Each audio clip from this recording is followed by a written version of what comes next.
அரவிந்தாக்ஸ் நேயர்களுக்கு அன்பான வணக்கங்கள். நம்ம சொன்ன மாதிரியே இந்த வாரம் டபுள் எவிக்ஷன் தான். அதே மாதிரி நம்ம சொன்ன மாதிரியே நம்ம சொன்ன 2 பேர் தான் எவிக்டும் ஆகுறாங்க. இப்போ என்ன அப்படின்னு பார்த்தீங்கன்னா அன்ஃபேர் எவிக்ஷன் நிறைய பேர் வந்து உருட்டிக்கிட்டு இருக்காங்க. அது வந்து நம்ம அடுத்த ப்ரோமோல தான் எவிக்ஷனை பற்றி நான் காட்டியிருக்காங்க. ஸோ 3வது ப்ரோமோ வீடியோ இப்போ நான் கொஞ்சம் நேரத்தில் போட்டுருவேன். அதில் நான் உங்ககிட்ட கிளியராக பேசுகிறேன். ஏன்னா சம்மந்தமே இல்லாமல் ஒன்றும் சொல்கிறதுக்கு இல்லை. இந்த வீடியோலேயே அதுதான் நடக்க போகுது. நான் அதனால் உங்களுக்கு புரியும் நான் என்ன சொல்ல வரேன் அப்படின்னு சொல்லிட்டு. ரெண்டாவது ப்ரோமோ பார்க்கும்பொழுது விஜய் சேதுபதி ஒரு விஷயத்த வீட்டுக்குள்ள கேட்கிறாரு. என்ன அப்படின்னா, இந்த வீட்டுக்குள்ள உங்களுடைய குடும்பத்தார் எல்லாருமே வந்தாங்க இல்லையா, நீங்க அவங்க நிறைய விஷயங்கள் நிறைய பேர் கேட்டிருந்தாங்க, முரண்பாடு வச்சிருந்தாங்க. நீங்க இந்த நபரை வந்து கேட்பாங்க நீங்க நினைச்சு அவங்க கேட்காம இருந்தாங்களா, அப்படி ஏதாச்சும் ஒரு சம்பவம் இருந்தா சொல்லுங்க அப்படின்ற ஒரு விஷயத்த விஜய் கேட்கிறாரு. ஏன்னா வெளியில இருந்து நம்ம பல பேர் வந்து இந்த விஷயத்தை இவங்களை வந்து கேட்பாங்க.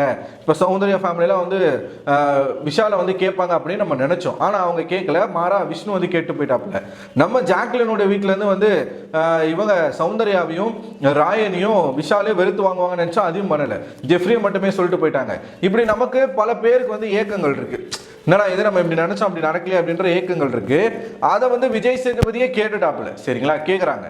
ஸோ அதுக்கு முதல்ல வந்து ஜாக்லின் எந்திரிச்சு என்ன சொல்றாங்க அப்படின்னா, சார் எங்க வீட்டில் வந்து விஷாலை கேட்பாங்கன்னு நினைச்சேன் சார் அப்படின்ற மாதிரி சொல்றாங்க. ஏன் விஷாலை கேட்கணும் அப்படின்னா, விஷால் வந்து ஜாக்லினுடைய ஃப்ரெண்டு அப்படின்னு வெளியில சொல்லிக்கிட்டு பின்னாடி மறைமுகமா எவ்வளவு கேவலமா பேசிக்கிட்டு இருக்கான் இப்போ வரைக்கும் அப்படிங்கிறது ஜாக்லினுக்கு தெரியாது. வெளியில இருக்கிற மக்கள் நம்ம பார்க்கக்கூடிய நமக்கு நல்லாவே தெரியும். ஏதோ ஒரு இடத்துல அதை ஜாக்லின் வந்து உணர்றாங்க. ஏன்னா விஷால் வந்து நமக்கு முதுகலை குத்துறான் அப்படிங்கிறது அவங்களுக்கு தெரியுது. அதுதான் அவங்க வந்து வீட்டில இருந்து வந்து யாருன்னா கேட்பாங்க அப்படின்றத அவங்க நினைச்சிருக்கலாம். பிளஸ் இன்னொரு மேட்டர் என்ன அப்படின்னு பார்த்தீங்கன்னா, அந்த செங்கல் டாஸ்க்ல ஜாக்லின் அப்படின்னு சொல்லி அவன் கத்துனதும், அன்சிதா கிட்ட அசின் அப்படின்னு சொல்லி ரொம்ப பம்புனதும், இதெல்லாமே கேட்பாங்க. நீங்க வந்து ஒரு கேப்டனாக இருந்துக்கிட்டு ஒருதலை பட்சமா நீங்க நடந்துக்கலாமா, தப்பு இல்லையா அப்படின்ற மாதிரி கேட்பாங்கன்னு சொல்லிட்டு நம்ம நினைச்சோம். ஆனால் அதெல்லாம் நடக்கலை. இன்னொன்று இப்போ என்ன தெரியுமா, சௌந்தர்யாவை சொன்னாங்க, ஜாக்லின் சௌந்தர்யாவை சொன்னாங்க. சார் சௌந்தர்யாவை கேட்பாங்கன்னு சொல்லி நான் நினைச்சேன் அப்படின்னு சொல்லிட்டு சொல்றாங்க. ஜாக்லின் பியூரா அவங்க கேம் ஆட ஆரம்பிச்சிட்டாங்க. ஓகே, அவங்க வந்து எதை மீன் பண்ணி சொல்றாங்க அப்படின்னா, சௌந்தர்யா முதுகுக்கு பின்னாடி நிறைய பேசுறா அப்படின்னு வந்து வந்த பேரண்ட்ஸ் எல்லாமே சொன்னாங்க. எங்க பேரண்ட்ஸும் சொல்லியிருப்பாங்க நான் நினைச்சேன் அப்படிங்கறத தான் அவங்க கேட்க வருவாங்க நான் நினைக்கிறேன். ஏன்னா இந்த வீட்டுக்குள்ளேயே கூடவே, அதாவது விஷால் கூட தூரமா இருந்துதான் நண்பர் ஃப்ரெண்டுன்னு சொல்லிக்கிட்டு இருக்கான். கூடவே நெருக்கமா இருக்கிறது யார் அப்படின்னு பார்த்தீங்கன்னா இந்த தாய் கிழவி சௌந்தர்யா தான். ஸோ சௌந்தர்யா வந்து எப்பயுமே கூடவே இருந்துக்கிட்டு ஜாக்லினா டீக்ரேட் பண்றதுல தவறுனதே கிடையாது.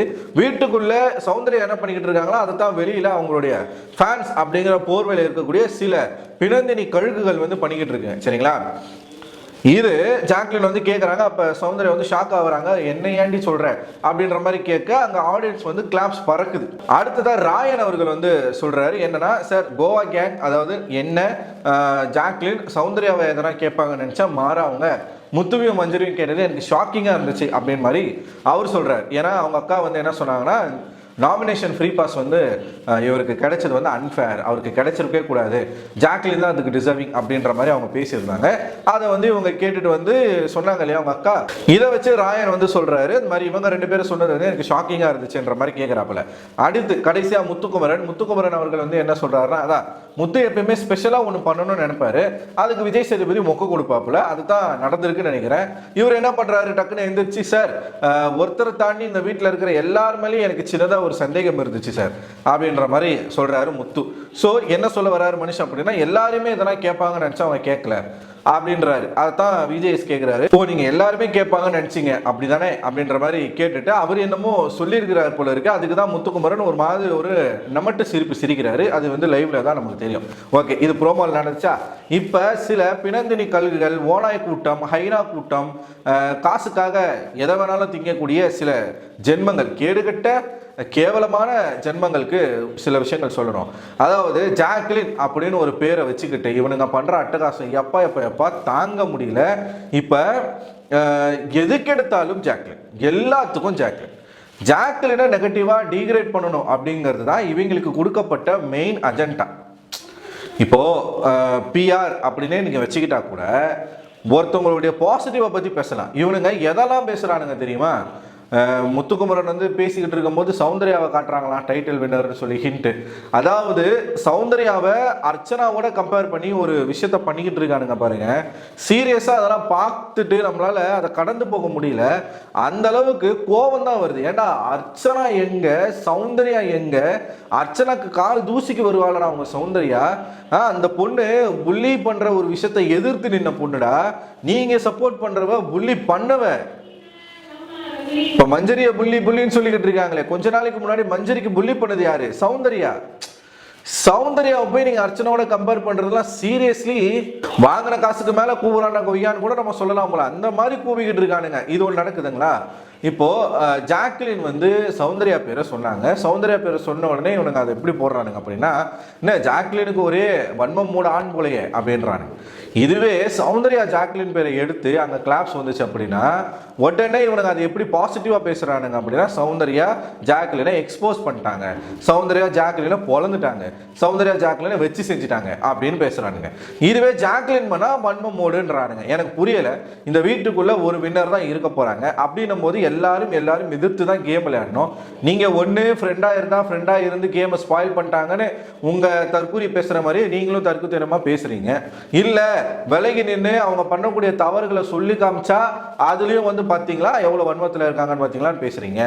எனக்கு இதில் இருந்து ஒன்று கிளியராக புரியுது. என்னன்னா, நார்மல் ஆடியன்ஸாக இருக்கிறவன் இந்த அளவுக்கு மெனக்கெட்டு ஒருத்தவங்களை வந்து கீழே இறக்கணும்னு ட்ரை பண்ண மாட்டான். இவங்க பிஆர் அப்படிங்கிறதுனால தான் என்ன பண்ணுறாங்கன்னா, இவங்களுடைய அஜெண்டாவே ஜாக்லினை கீழே இறக்கணும். ஜாக்லின் கீழே இறங்கினாதான் சௌந்தர்யா மேலே ஏற முடியும். இவங்களுக்கு தெரிஞ்சு போச்சு எப்படியும் சௌந்தர்யா வந்து ரன்னராக கூட வரப்போகிறது கிடையாது. ஏன்னா முத்துக்குமரன் அவ்வளோ ஸ்ட்ராங்காக இருக்காப்புல. அதனால அந்த செகண்ட் பொசிஷனையாச்சும் நம்ம எப்படின்னா பிடிச்சிடணும். அந்த இடத்துல ரொம்ப ஸ்ட்ராங்காக இருக்கிறது யார் அப்படின்னு பார்த்தீங்கன்னா ஜாக்லின். அதனால ஜாக்லினை எப்படியாச்சும் நம்ம கீழே இறக்கணும்னு சொல்லிட்டு இந்த அரசியலில் பண்ணுவாங்க தெரியுமா? ஒரு அரசியல் தலைவனை வந்து ஒரு நல்ல அரசியல் தலைவனை சீக்கிரமாக வீழ்த்தணும் அப்படின்னா அவங்க மேலே இல்லாத அவதூறுகள் எல்லாம் போட்டு விடுவாங்க.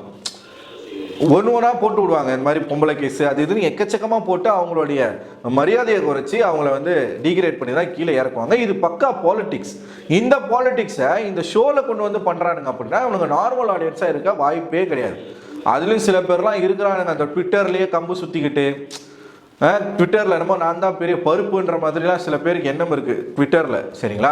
அவனுங்களுக்கெல்லாம் சொல்லிக்க விரும்புறது ஒன்றே ஒன்று தான். நீ என்ன வேணால் கம்பு சுற்று, உன்னால் ட்விட்டரை விட்டு வெளியில் வர முடியாது. உன்னால் உன் முகத்தை காட்டி பேச முடியாது. முகத்தை காட்டி ஒருத்தன் பேசுகிறான் அவனுக்கு நான் சொல்ல தேவையில்ல. நம்மளை பற்றி யூடியூபர்ஸை பற்றி நம்மளே பெருமையாக பேசிக்க அவசியம் இல்லை. ஆனாலும் சொல்கிறேன், எங்களுக்கெல்லாம் வந்து ஒரு படி தில்லு ஜாஸ்தி. ஏன்னா ஈஸியாக எங்களை என்ன வேணாலும் பண்ண முடியும். ஈஸியாக எங்களை என்ன வேணாலும் பண்ண முடியும். டக்குன்னு ஒரு விஷயத்தில் எங்களை கோத்து விட்டு எங்களை வந்து ஒரு மாதிரி காட்டுறதுக்கு முடியும். எல்லாத்தையுமே நாங்கள் வந்து எதிர்பார்க்காம பயப்படாமல் நாங்கள் இங்கே செஞ்சுக்கிட்டு இருக்கோம். அதனால் அட்டென்ஷன் சீக்கிங்கு அது இதுன்னு சொல்லிட்டு ட்விட்டரில் கம்பு சுத்திரியா அப்படியே நிறுத்திக்கும். நம்மக்கிட்டலாம் நீ வந்து வரக்கூடாது. நம்மக்கிட்டலாம் வரக்கூடாது. ஒரு லெவலுக்கு மேலே போச்சுன்னா அது வேற மாதிரி போய்கிட்டு இருக்கும். அதனால் நீங்கள் உங்களுடைய கண்டஸ்டண்ட்டுக்கு சப்போர்ட் பண்ணுறீங்களா, தாராளமாக பண்ணுங்கள். உங்கள் கண்டஸ்டன்ட் ஜெயிக்கணும்னு நினைக்கிறீங்களா, தாராளமாக ஜெயிக்க வைங்க, தப்பே கிடையாது. இன்னொருத்தவங்களை நீங்கள் எந்த அளவுக்கு மட்டப்படுத்தி பேசுகிறீங்களோ அது உங்களுடைய கண்டஸ்டண்ட்டுக்கும் நடக்கும். அப்போ அதையும் நீங்கள் அக்செப்ட் பண்ணிக்கிற அந்த மனசு உங்களுக்கு வேணும். நான் மட்டும்தான் ஜாக்லின் அடிப்பேன், ஆனால் சௌந்தர்யாவை யாருமே அடிக்கக்கூடாது அப்படின்னு நீங்கள் நினச்சிங்கன்னா அது வந்து தப்பு இல்லையா? அது வந்து நியாயமாக இருக்குமா? இப்போ நான் என்ன கேட்குறேன்னா, சௌந்தர்யாவை ஜாக்லின் ஒரு விஷயத்த சொல்லி பாயிண்ட் பண்ணுறாங்க. இது பண்ணக்கூடாதா? அதை பண்ணால் வன்மம். ஜாக்லினுக்கு சௌந்தர்யா மேலே வன்மம். ஆனால் சௌந்தர்யா ஜாக்லினை பண்ணும்போது அது உங்களுக்கு கேம். இதுதான் நான் சொல்றது, புரியுதுங்களா? யாருக்கு எது நியாயமோ எல்லாருக்கும் ஒரே நியாயம் தான். சௌந்தர்யாவுக்கு ஒரு நியாயம், ஜாக்லினுக்கு ஒரு நியாயம்னு பேசாதீங்க. அது வந்து ரொம்ப ரொம்ப தவறாக இருக்கு. முடிஞ்சா நேருக்கு நேரம் மோதுங்கடா. ஏன்டா இப்படி வந்து அசிங்கமாக பண்ணுறீங்க? சே, ஐயோ, இது நீங்கள் ஜெயிச்சிங்கன்னா கூட இல்லை, இது நியாயமான வெற்றியாக இருக்குமா? ஜெயிக்க மாட்டீங்க. இருந்தாலும் சொல்கிறேன்.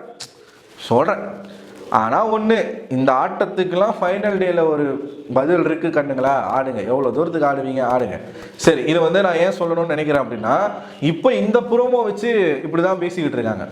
ஜாக்லின் வந்து சௌந்தர்யா பேரை சொல்லிட்டாங்களா, அதனால் ஜாக்லினுக்கு வந்து சௌந்தர்யா மேலே வன்மமோடு ஆனா ரைட்டு. சரி, ஓகே, இருக்கட்டும். இப்போ நீங்க இந்த ப்ரோமோ பாக்குறீங்க இல்லையா? இந்த ப்ரோமோ பார்க்கும்போது உங்களுக்கு என்ன தோணுது? உங்களோட கருத்துக்களை கமெண்ட் பாக்ஸ்ல போஸ்ட் பண்ணுங்க. மறக்காம அடுத்த ஒரு வீடியோ, பயங்கரமான ஒரு வீடியோ அதுல வந்து சந்திக்கிறேன். அதுலயும் இந்த உருட்டர்கள்லாம் நிறைய உருட்டிக்கிட்டு இருக்காங்க, அதை பத்தி நம்ம பேச வேண்டியிருக்கு.